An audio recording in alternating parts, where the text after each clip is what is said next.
Overthinking is one of the quiet epidemics of our time. It doesn't scream the way anger does. And it doesn't paralyze the way fear can. But it slowly drains us. You know the feeling. Lying awake at 2 a.m. replaying a conversation word by word.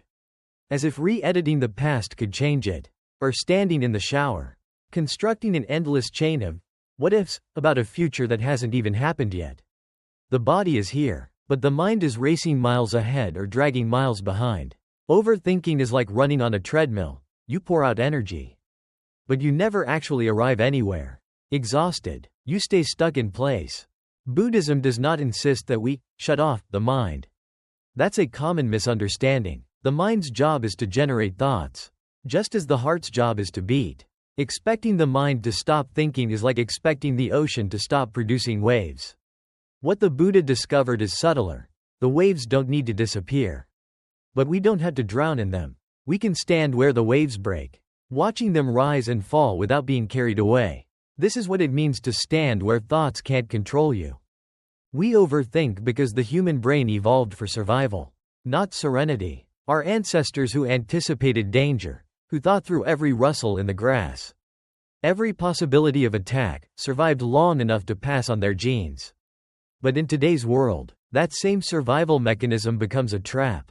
The mind tries to predict every danger, control every outcome, and replay every failure. It believes this will make us safe. In reality, it creates suffering. We rehearse pain that hasn't happened and relive pain that is long gone. The result is mental exhaustion without progress. Modern psychology has given new language to what the Buddha recognized 2,500 years ago. Cognitive scientists call it rumination. Neuroscientists call it default mode network overactivation. But whatever the term, the result is the same. A mind that loops endlessly around problems without moving toward solutions. The Buddha's wisdom offers a way out. By shifting from being the actor in your thoughts to being the observer of your thoughts, you discover calm. This is the heart of mindfulness, not to annihilate thought, but to see thought as thought, nothing more. Think of how Viktor Frankl, the Austrian psychiatrist who endured Nazi concentration camps, described freedom. He wrote that while every external freedom could be taken away, one freedom remained: the freedom to choose one's response. Overthinking makes us forget this. We believe we must respond to every thought, chase every possibility, solve every scenario. But when you step into the role of observer, you reclaim choice. You can let thoughts pass without engagement, just as you can let clouds drift across the sky without chasing them. In this video, we will explore 6 Buddhist teachings that show you exactly how to do this. They are not abstract doctrines, but practical steps you can apply in the midst of daily life. We'll look at why the present moment is the only safe place you ever really have. We'll explore how to treat thoughts like clouds, temporary, shifting, dissolving. We'll learn the wisdom of letting go of control, the power of returning to the breath, the freedom of simplifying life, and the courage of trusting impermanence. Each teaching is both ancient and urgently relevant. The Buddha's words were spoken in an age without smartphones, deadlines, or emails. Yet the mind he studied is the same mind we live with today. And each story, metaphor, and practice you will hear has the power to shift your perspective right now, not in some distant future. As a researcher who has studied these teachings for many years, I can say with confidence, the goal is not to become thoughtless, but to become free. Thought will continue, as waves continue, but freedom is not about controlling the ocean. Freedom is about realizing you are not the wave, you are the sky. Vast and unshaken, through which all weather passes. So let's walk together through these 6 teachings. And as we do, I invite you not just to listen, but to practice. Take a breath, notice where your mind is. Remind yourself, this moment is enough. The storm of overthinking may rage, but it does not have to own you. The first teaching, live in the present, lies at the very heart of Buddhist psychology.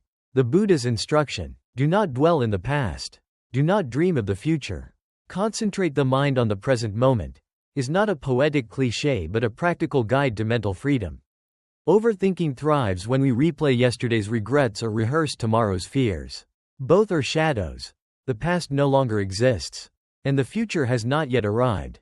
Yet the mind, restless and conditioned, keeps dragging us away from the only space where life is actually lived, the present.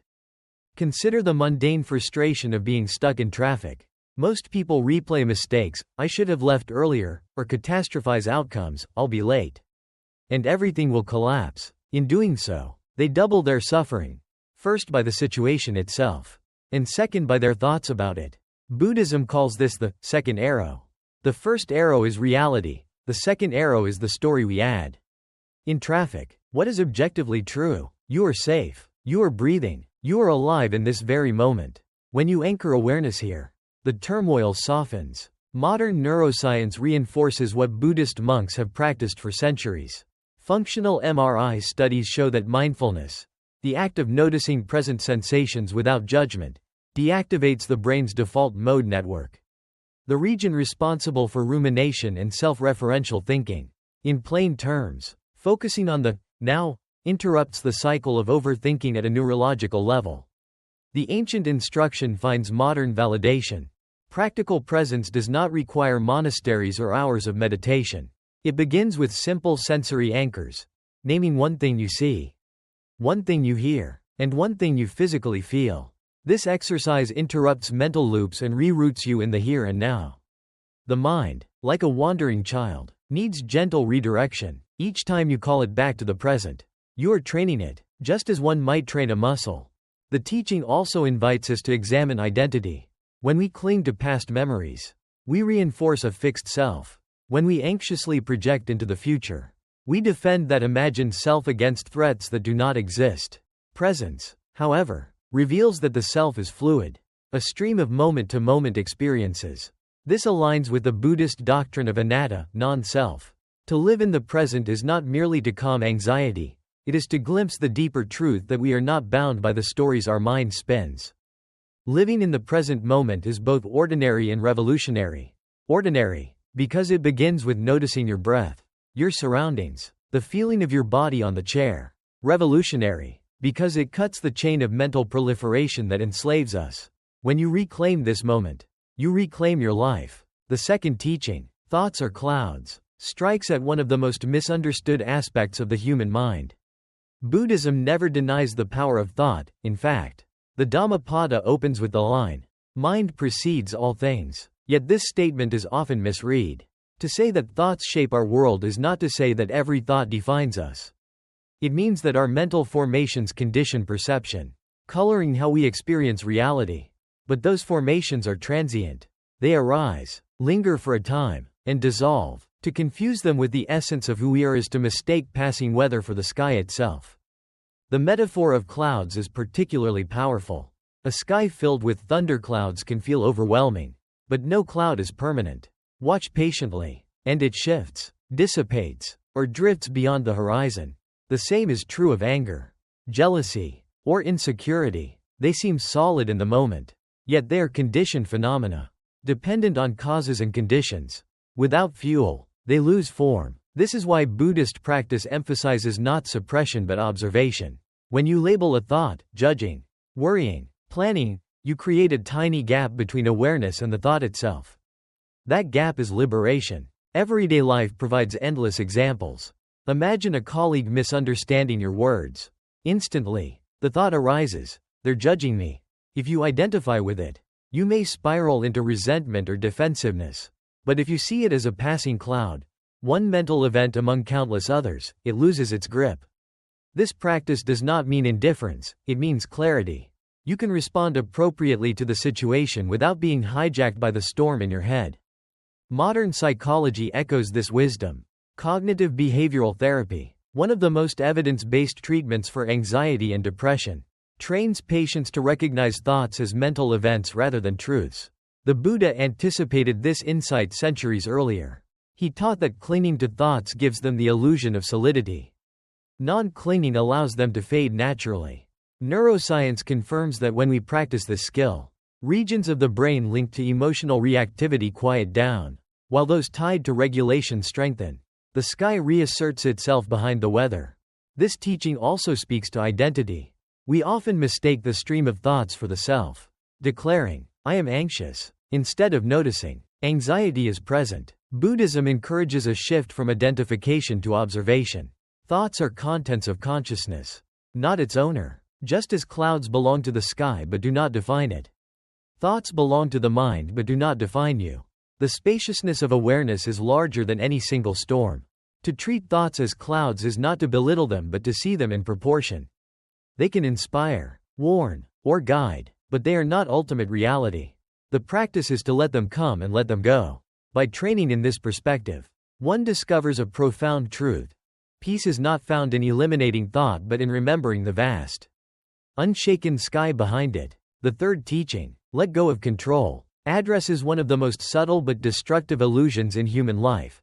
The belief that if we think enough, worry enough, or plan enough, we can control outcomes that are inherently uncontrollable. In Buddhist philosophy, this tendency is rooted in tanha, craving, and in upadana, clinging. The mind reaches out, trying to grasp certainty in a world that is by nature uncertain. Yet the more tightly we grip, the more suffering we generate. Suffering, the Buddha taught, is not caused directly by circumstances but by the way we relate to them. Modern psychology offers the same insight under a different name, the illusion of control. When people believe they can control random or external events, stress and frustration multiply. The image of pushing a boulder uphill that will never move is not just a metaphor. It is the lived reality of countless individuals who exhaust themselves against forces far beyond their command. Buddhism reframes this struggle. Instead of asking, "How do I control this?" the better question is, "Can this actually be controlled?" That inquiry alone can cut through cycles of overthinking. The example of Viktor Frankl crystallizes this teaching. Stripped of every external freedom in the horror of a Nazi concentration camp, he discovered the one freedom that remained, the freedom to choose one's response. Frankl's insight is fully compatible with Buddhist thought. The Buddha consistently emphasized that liberation lies not in changing the external world but in transforming our relationship to it. We may not control the storm, but we can learn how to set our sails. Letting go of control is often misunderstood as passivity or surrender. In truth, it is the highest form of clarity. When we release the futile struggle to manage the uncontrollable, we reclaim energy for what actually lies within reach. In the Bhikkhuni Samyutta, the Buddha notes that we cannot command the body not to age, sicken, or die, but we can command the mind to meet those realities with wisdom, mindfulness, and compassion. This distinction between what is within our sphere of influence and what is not is the very foundation of inner freedom. In everyday terms, consider worrying about whether someone will like you. That reaction is beyond control. What is within control is the kindness you show, the integrity you embody, and the boundaries you uphold. The rest is weather. By holding onto the illusion of control, you chain yourself to disappointment. By releasing it, you create space for peace. Letting go is not weakness. Weakness lies in being enslaved to an impossible task. Strength lies in the courage to drop the boulder and walk freely. Buddhism teaches that suffering grows in proportion to our resistance to reality. Clarity comes not by bending life to our will but by seeing life as it is, and choosing the wisest response. Teaching 4, Mindfulness in the Breath, reveals how something as ordinary as breathing can become a profound gateway to liberation. The Buddha consistently emphasized the practice of anapanasati, mindfulness of breathing, as a foundation for calming the mind and cultivating insight. Unlike abstract philosophical concepts, the breath is immediate, embodied, and always available. This is why it remains one of the most practical and universal tools against the restless patterns of overthinking. To understand why the breath is so central, we must look at the relationship between body and mind. In Buddhist psychology, the two are inseparable. A scattered mind generates shallow, erratic breathing. A calm mind expresses itself in long, steady rhythms of the breath. Modern neuroscience confirms this. When we intentionally slow our breathing, the parasympathetic nervous system is activated, lowering heart rate and easing anxiety. Ancient practice and modern science converge on the same truth: regulate the breath, and the mind will follow. The instruction to inhale for 4 seconds, hold for 4, exhale for 4, hold for 4 is not merely a relaxation trick. It is a discipline of attention. Each cycle interrupts the tendency to ruminate, pulling awareness out of mental projections and anchoring it into present reality. The overthinking mind thrives on momentum. The breath breaks that momentum, creating pauses where clarity can emerge. In those pauses, One recognizes that thoughts are not chains but passing events. Buddhist texts often describe the breath as a bridge between the gross and the subtle, the body and the mind. The Buddha compared mindfulness of breathing to a tether that secures a wild animal. Without the tether, the mind runs wherever it pleases, chasing worries or regrets. With the tether, the mind remains near, eventually resting in stillness. The 1-minute reset, repeated throughout the day, is a modern adaptation of this ancient wisdom. It proves that meditation need not require a temple or hours of seclusion. A few conscious breaths in the midst of work, traffic, or conflict can alter the quality of the entire day. This teaching also dismantles a common misconception that mindfulness means emptying the mind of thoughts. In reality, it means training attention to rest where it chooses, rather than being dragged by every distraction. The breath serves as a neutral object, always present, non-threatening, and rhythmic. By returning to it again and again, one cultivates samadhi, collectedness. Over time, this steadiness matures into insight, allowing practitioners to see impermanence, non-self, and the conditioned nature of experience with greater clarity. When the Buddha declared, "When the mind is calm, the breath is calm," he was not describing a one-way street but a loop. Calm the breath, and the mind softens. Calm the mind, and the breath deepens. In that reciprocal relationship lies a practical antidote to the cycle of overthinking. For in the calm of a single breath, the storm of thought loses its authority, and awareness discovers its true home in the present. Teaching 5, Simplicity is Freedom, addresses a fundamental truth that cuts against the grain of modern culture. We live in an age that equates value with accumulation, more possessions, more choices, more commitments, more noise. Yet the Buddha consistently taught that liberation arises not from addition but from subtraction. Not from chasing what is extra but from returning to what is essential. The Dhammapada warns that craving multiplies suffering, while contentment reduces it. Simplicity is therefore not a lifestyle trend but a spiritual discipline that clears the ground for wisdom to grow. When life is cluttered, whether with physical possessions, unresolved obligations, or endless digital stimuli, the mind mirrors that clutter. It loops, analyzes, and overthinks because it is overwhelmed by too many inputs.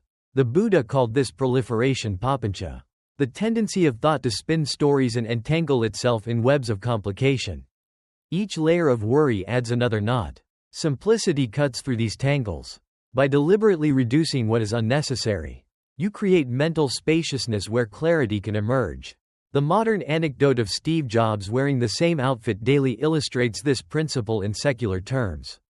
By removing trivial decisions, he conserved energy for creative work. Neuroscience supports this idea. Every choice taxes the brain's executive function. Too many decisions lead to decision fatigue, which diminishes self-control and clarity. Simplicity preserves cognitive resources for what truly matters. Buddhism extends this logic further. The fewer attachments we cultivate, the freer the mind becomes. Practical application can begin with what I call the rule of 3. Each morning, identify 3 things that truly deserve your attention, and just as importantly, 3 things you will consciously release. This mirrors the Buddhist emphasis on right effort, guarding against unwholesome states while cultivating wholesome ones. When you reduce the field of focus, you reduce the noise that feeds overthinking. What remains is intentional living, where each act is chosen rather than compulsive. It is important to note that simplicity in Buddhism is not about deprivation. It is not asceticism for its own sake, but clarity for the sake of freedom. The Zen aesthetic of Shibumi captures this well, a quiet elegance born of restraint. A life with fewer distractions does not mean a life stripped of richness. It means a life where richness is no longer buried under excess. Simplicity opens space for depth, allowing even ordinary acts, drinking tea, walking, breathing, to reveal profound meaning. In this way, simplicity becomes both practical and transformative. Practically, it reduces stress and decision fatigue. Spiritually, it undermines the illusion that happiness is somewhere out there, waiting to be acquired. By cutting through unnecessary layers, you discover that peace is not a reward at the end of striving, but a quality present in the very act of living simply. Less clutter, less craving, less self-construction. This is how the mind finds its natural state of calm. Simplicity in the deepest sense, is freedom. Teaching 6, Trust in Impermanence, draws us directly into the Buddha's final instruction. All conditioned things are impermanent. Strive on with diligence. This truth is not abstract philosophy but the very fabric of lived experience. Everything that arises, whether joy or sorrow, praise or blame, wealth or loss, is destined to change, yet the mind resists this fact, clinging to pleasant moments in hope they will last and recoiling from unpleasant ones in fear they will never end. That resistance is fertile ground for overthinking. We imagine permanence where there is none, building prisons of thought around experiences that are already dissolving. To trust impermanence is to see reality clearly. Consider anxious thoughts. In the moment, they appear immovable, like heavy stones pressing on the chest. But track them closely and you notice, each thought has a beginning, a middle, and an end. Neuroscience has observed the same principle. Emotions and their physiological signatures are transient, often lasting less than 90 seconds unless we feed them with rumination. Overthinking stretches the lifespan of thoughts, but it cannot prevent their impermanence. The Buddha's teaching offers both comfort and challenge. Comfort, because no storm lasts forever. Heartbreak, grief, humiliation, even the restless cycles of worry, all of them pass in time. Challenge, because impermanence also applies to what we cherish. Loved ones age, moments of triumph fade, even the body itself is in constant decline. To trust impermanence is not to deny loss but to embrace the fragile beauty of each moment precisely because it will not remain. The practice, then, is twofold. First, when suffering arises, remember that it is temporary. This recognition provides courage to endure without collapsing under despair. Second, when joy arises, meet it with gratitude rather than clinging, knowing it too is fleeting. In both directions, impermanence loosens the grip of attachment and allows the mind to rest in equanimity. Everyday life gives countless illustrations. A career setback feels like the end of stability. Yet months later it becomes the doorway to new opportunities. A heated argument with a friend seems irreparable in the moment. But with time and humility, reconciliation emerges. These shifts reveal impermanence not as an enemy but as the very engine of renewal. Buddhist traditions often use the image of waves on the ocean. Each wave rises, crests, and falls back into the sea. To identify with the wave is to suffer its rise and fall. To recognize the ocean, the vast field of awareness beneath, is to rest in what is beyond change. Impermanence is not chaos but lawfulness, the guarantee that nothing, whether pain or pleasure, can hold us forever. Trusting impermanence does not mean passivity. It means meeting change with diligence. As the Buddha urged, cultivating wisdom and compassion in the only arena we control, our response. In doing so, we transform overthinking into insight. Instead of spinning stories of permanence, we align with the truth of flux. And in that alignment, the prison doors of the mind quietly open. We have traveled together through 6 teachings that loosen the chains of overthinking. Each one is simple on the surface, yet profound when lived fully. Return to the present moment. Let thoughts pass like clouds. Release what cannot be controlled. Anchor yourself in the breath. Simplify your life. And trust in impermanence. These are not just spiritual ideas, they are survival skills for the mind. The Buddha called them medicine. And like medicine, they only work when we take them. Remember that peace does not come in one dramatic leap. It comes in small, steady steps. A single mindful breath when your mind is racing. A gentle reminder that the storm of thoughts is weather, not your essence. A decision to let go of what you cannot control rather than pushing the immovable boulder uphill. These choices may seem minor in the moment, but over time they reshape your inner world. The mind begins to discover space where once there was only noise. We live in a time when storms are not only within us but also around us. Natural disasters uproot entire communities. Wars leave scars that last generations. In such moments, impermanence is no longer a philosophical concept but a painful reality. To those who are suffering right now, from floods, from fire, from violence or displacement, may these words serve as more than comfort. May they serve as solidarity. The Buddha's compassion was not limited to monks and meditation halls. It extended to all beings, especially those trapped in suffering. So, as we end this reflection, I would like to send a prayer, drawn from the spirit of the Buddha's compassion. To all beings enduring hardship, may your mind remember the sky behind every cloud, even when the clouds are heavy with sorrow. May your breath bring you home when storms arise, reminding you that safety begins within, even when the world outside feels unsafe. May your heart rest peacefully in the truth of impermanence, knowing that even the darkest night cannot hold back the dawn. This is not a prayer of escape but of courage. Impermanence means that even devastation will not last forever. Recovery, healing, and renewal are also truths of this world. Just as seasons turn, so too does suffering transform when met with wisdom and compassion. If this teaching gave you even one calmer breath, I invite you to share it with someone who may be lying awake at 3 a.m., lost in restless thoughts. Sometimes a single reminder, delivered at the right moment, can change the course of an entire night. And if you have found value here, subscribe to Dharma Veins so we can continue walking this path together, one mindful step at a time. Before we close, I would love to hear from you. Which of these 6 teachings speaks most directly to your life right now? Do you find yourself struggling more with letting go of control, or with learning to trust impermanence? Your reflections not only help you integrate the teachings but also inspire others in this community who may be walking through similar struggles. Please share your thoughts in the comments below. Your words may be the light someone else needs. The journey of the mind is not solitary. The Buddha taught the power of Sangha, the community of seekers who encourage one another. Here, across distance and time, we can form our own Sangha, a digital circle of mindfulness and compassion. Together, we can remind each other that peace is not only possible, it is already here, waiting in the present moment, revealed with every mindful breath.